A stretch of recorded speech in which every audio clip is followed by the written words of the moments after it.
নমস্কাৰ, আমি তিনিচুকীয়া জিলাৰ উৰুপথাৰ মজলীয়া বিদ্যালয়ৰ ছাত্ৰ-ছাত্ৰী।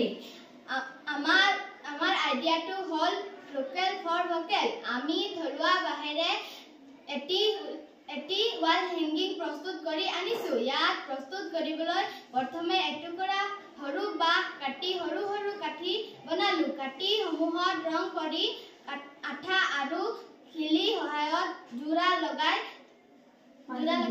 ৱাল হেংগিং প্ৰস্তুত কৰি উলিয়ালো। নমস্কাৰ, আমি তিনিচুকীয়া জিলাৰ উৰুপথাৰ মজলীয়া বিদ্যালয়ৰ ছাত্ৰী।